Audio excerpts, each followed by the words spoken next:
This is Benin's President Patrice Talon walking back toward the presidential palace, just hours after an attempted military coup targeting him was stopped.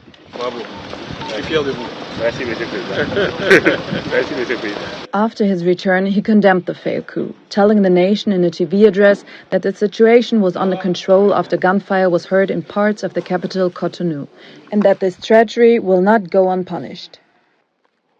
Je voudrais ici saluer le sens du devoir de notre armée et de ses responsables qui sont restés républicains et loyaux à la patrie. Avec eux, nous avons fait front, repris les positions jusqu'à nettoyer les dernières poches de résistance des mutins. Earlier in the day, a small group of soldiers calling itself the Military Committee for Refoundation appeared on state TV, claiming to have overthrown the president. They accused Talon's government of security failures in northern Benin and of neglecting fallen soldiers and their families before the broadcast was cut off.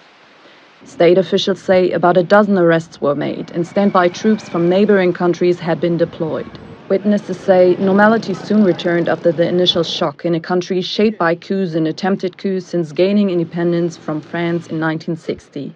Mais aujourd'hui, moi, c'est comme si je revivais au fait ce que nos parents ont vécu en ce temps-là. Meanwhile, ECOWAS, West Africa's regional security bloc, called the latest coup a subversion of the will of the people of Benin and pledged support to help preserve constitutional order.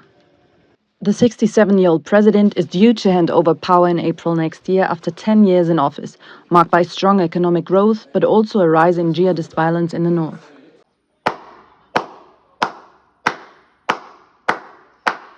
A round of applause for Nigeria, the country with the most hypocritical people living on the face of earth.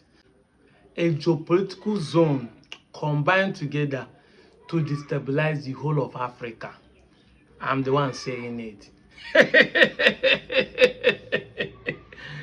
Hey! On the 7th of December, there was an attempt of coup on Benin Republic, and it was stated that it was Nigerian Air Force that precisely strike the coup plotters. Meanwhile, Nigerian Air Force in 2023 mistakenly go and kill 80-something Nigerians in their own camp. Look, watch the video. The reports we got thereafter revealed that it was innocent civilians that the drone conducted a strike on. And so, with the report emerging, I feel it is very essential to come physically to the ground, first to commiserate with the people of Tudumbiri that suffered the unfortunate incident of the Nigerian Army drone strike on the 3rd of December 2023. Nigeria has become a country where the death of a cow is more paramount and important than death of a human being. There is no empathy, there is no humanity. We don't value human beings' life anymore. This is not the first time that the military are making such a mistake. That is why they have the impunity and the audacity to kill people in answers and nothing happened. Until we start punishing offenders, this atrocity will keep happening. It will keep happening. Yes, now. And we are saying this in, there are people who are being killed daily in Nigerian police cell, in the warders, in the prisons. People are being killed steadily. Because this one is open, they can't hide it. If it's not open, nobody would have heard about it. There are people who are being killed steadily in the custody. And yes, somebody will still come on my comment section and be saying, you are talking, you are just talking because you know be a person dead there. You are just a fool. In fact, let me not call you a fool. But may what happened to these people happen to you? May Nigeria bad side happen to you? We're even talking, the government are misbehaving and treating people badly. Imagine if all of us keep quiet like you. If all of us became dumb, we don't talk. People are talking every day on Twitter, on Facebook, on news, on social media. Government are still committing atrocity. Imagine we are not talking. How long will a nation continue making mistakes to be killing its own citizens? And nobody has been punished or brought to book for these atrocities. If it's a mistake, they punish you. Next time, you know how costly it is for a mistake to kill more than 80-something people. This is the nation we have become. We don't value life. Human being does not matter to us again. No wonder they will spend money on frivolous things instead of making the life of the people to be better, because they want you to die out of anger. Now they cannot send bomb to you, but if you die out of anger, you see the same thing they are doing. You people will learn, and you will learn in a hard way. How much did you spend last year feeding dogs? We have 800 per dog per day. And we have 900 dogs. God have mercy upon us. Multiply by 365. According to you, you feed that innocent who is presumed innocent with 750 naira a day at 250 naira per meal. And then a dog, you feed the dog with at least 800 naira a day. So a dog is better fed in Nigeria prison than an innocent Nigerian who is held. It's a policy issue. Whether it is the intention of government to appropriate more money to feed animals than to feed human beings. Now, this is not where I'm going to. This is where I'm going to. Look at the tweet by Ben Bruce, clapping and praising President Bola Ahmed Tinubu for acting as a father and a giant of Africa that always comes to the rescue of African countries whenever there's a turmoil. Meanwhile, our country is burning and nobody is acting as a giant of Africa to quench it.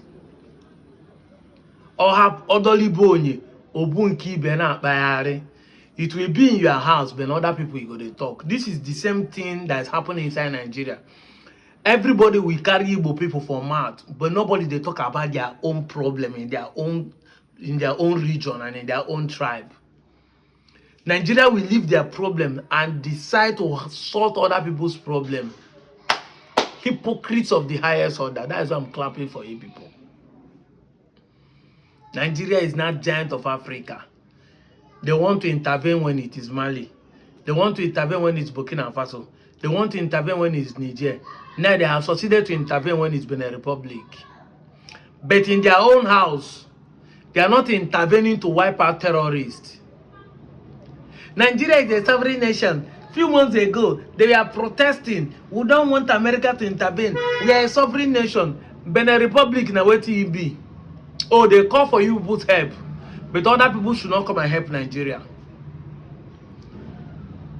Are you not going there to take over the mineral resources if you help them for the coup? Nobody is accusing you. Nigeria is a sovereign nation. America should not intervene. They are coming for mineral resources. Suddenly, you are not intervening in another people's country. Suddenly, you are not intervening. Precisely that day you took action and it works. You strike well, but you could not strike in Nigeria for the terrorist group. So when we say that we are hypocrites, that we are truly the one killing our fellow citizens, that Nigerian government are the one complicit and colluding with the terrorists, people start arguing. Look at this video. Do you think Nigeria should become a Sharia nation? That is my ambition, and that is the ambition of every Muslim in this country. Exactly. Evidence yakpa left and right that this is the mindset of every Muslim in Nigeria to Islamatize Nigeria. And you will still come and argue that is not true. It's not all Muslims. Yes, it's not all Muslims that want it. But once all Muslims are not speaking, because they say silent means consent. How many Muslims are campaigning and protesting against the terrorist killing and protesting against the kidnapping? You'll be saying that, okay, IPOB is doing it. Do you know how many people that are speaking against the atrocity happening in the Southeast by the Igbos people, including the politicians you said that they don't want IPOB to succeed? They're not the one killing the idea of IPOB having Biafran. But your people, your politicians are the one aiding terrorists in the north. Even if you think that Igbos are supporting IPOB, but you see their politicians, their leaders, making sure they don't want IPOB to succeed. Even if you think that IPOB or you call them terrorists, but you that claim that you want one Nigeria, your politicians and you people are now supporting the evil that are being done by Fulani herdsmen, by the terrorist group, by the ISWAP, by the Boko Haram, granting them amnesty, negotiating with them. Hypocrites of the highest order. And people don't want us to speak. No, because it's Fulani, don't speak. Oh, they will come after you. They will do this thing. You don't want us to talk what is happening. Look at it now. Hypocrites of the highest order. You are not blaming Igbo. Igbo people do this, Igbo people do that. As of 2014, you people ran to US to negotiate. And at the end of the day, what you people do to Jonathan are coming back to haunt this present government. Yet people are still living the truth by facing the Igbos. What's the next video and see? It is what is called nemesis and karma. Jonathan was blackmailed. Using what? Using Boko Haram. By who? By desperate politicians who are out for power at all costs. They were all over. They went to America, they went everywhere. They want Jonathan what? Removed. Jonathan, be a gentleman, fully aware that he was being blackmailed, went and even congratulated Buhari. He stepped aside. 10 years down the line, Jonathan must be laughing in his private bedroom now. 10 years down the line, Jonathan will feel vindicated now. 10 years along the line, they are reaping exactly what they sow, that of blackmail, that of hate, that of desperation for power that they planted 10 years ago, they are now harvesting. It is karma at play. It is nemesis at play. The same politician now that are running helter-skelter, contributing $1 billion naira, spending trillions of naira, buying drones, are the same people that blackmailed Jonathan. Therefore, it is a warning that every day could be for the thief, one day could be for the honor. You can continue to blackmail, you can continue to intimidate, you can continue to arrest, you can continue to pretend, but a harvest day always awaits the pretenders, the blackmailers, and the intimidators. This is the rule of God. This is the law of. I go lie for you. I don't go lie for you now. You can see clearly that everybody know what is going on. I'm just here to point it to you so that if you are lying before, it will be clear to you that the evidences are here online. We make research, we bring the evidence, we show you that we are not your problem. Christians, Igbos are not your problem. I'm talking to my fellow Yoruba people who are supporting what is going on because it's their brother is there. Don't you see? You say POB is a terrorist. Allow the American government to come and wipe the terrorists away. You are not crying. They are coming from mineral resources. We the South, the Omi resources are saying, come and help us solve the problem. You are crying. Because you know that if they come, the real problem will be in the North. Or you people, that the government that are not doing well. I'm out of here, Joe. Da ta'addanci da ya addabe mu. Ka yi zancen mun hita cikin CEDEAO ko a ce ECOWAS ga masu jin Ingilishi. ECOWAS tana da tarihi. Mu kuma ba jahillan tarihi ba ne. Mun san tarihi sosai makwa. Shekara dubaye da sun ka wuce. Mun san tarihin ƙasarmu. Mun san wa annan wa a can shekara dubaye da sun ka wuce. Haka. ECOWAS cikin wata na Mayu 28 ga watan Mayu na shekara 1975 an ka ƙirƙiro ta. Wannan lokacin da ni gai 1975 ya kamata a tunatar da mutane. Najeriya tana da shekara 3 zuwa 4 da ta hito da cikin yakin basasa da ya yi wurki ya yi tsanani ƙasa babu ta tarun gushe tsakankanin 'yan Biafra da 'yan Najeriya. Wannan yakin wa amma harin shi a tarihance an ce Faransa ba a tarihance ba ne da gaskiya ne tabbas.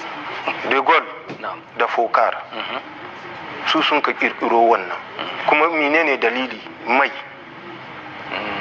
Yakubu Gawan shine shugaban ƙasa wannan lokacin. Akwai waɗanda a tare da shi wannan lokacin da sun kai gwagwarmaya har yanzu suna nan raye kamar wanda yake raye su ne tsohon shugaban ƙasa Buhari soja ne a wannan lokaci tare da shi an kai tsohon shugaban ƙasa Olusegun Obasanjo tare da shi an kai. So that is the president of Niger giving an interview. That interview was a year ago, and I was just watching it right now. Yes, I do speak and understand Hausa. He basically opens it up with he started talking about how the creation of ECOWAS, and he says there's this assumption that we're ignorant about our history, and he goes, no, we know our history. We know thousands of years of our own African history. We know who belongs where. We know what is what. And then he now goes up talk about when ECOWAS was created, one of the first things it should have done was it should have had recognition for Igbo people, and the fact that it did not was one of the reasons. Well, the fact that it did not because Nigeria had just come out of like a 3 or 4 year war, and he says, "Do you know the reason who started the war?" And the interviewer goes, "The rumors are it was France." Sorry, booty call. He goes, the rumors go it was France, and the president of Nigeria says it's not a rumor, it is a fact. That's Gaskiani. So Nigerians, you know that one, the Gaskiani. He goes, it's not a rumor, it's a fact. And he goes, Biafran War was started by 2 men named de Gaulle and Foucault. I'll show you. We all know who Charles de Gaulle is, but Jacques Foucault was a close aide to Charles de Gaulle, serving as the eminence grise for African and Malagasy affairs. He then goes on to say that there are people who were implicit in the start and creation of Biafran War who are still alive in Nigeria right now. And then he goes on to accuse Obasanjo as one of the people who was responsible for starting the Biafran War. He goes and blames Buhari as one of the people responsible for colluding with France to start the Biafran War. There's parts I didn't bring in because it goes on. He goes on to say Biafran War achieved its purpose, what it was meant to do. He said, thanks to the Biafran War, right after the war, over 5 million people over 5 million people left the region. They moved, like he said, they left the country, they moved to other parts of Nigeria. Over 5 million people left Biafra, that general area, and 2 million dead. So 7 million people were gone from that region. And he said, why was the war happen? He said, Mai, in my language, that's oil. It was all because of oil. So 2 million dead, 7 million displaced. It was golden age for France. And now, that was the first thing it did. The second thing it did, he said, it has created chaos in that unity between Nigeria, between Hausa and Igbo, will probably never happen because of what de Gaulle and Foucault and allegedly Buhari and Obasanjo did. I'm just learning this right now. I am literally... This is, if you believe the president of Niger, this is a sitting president right now. Maybe that was one of the reasons, what was his name? Tinubu wanted to invade Niger, but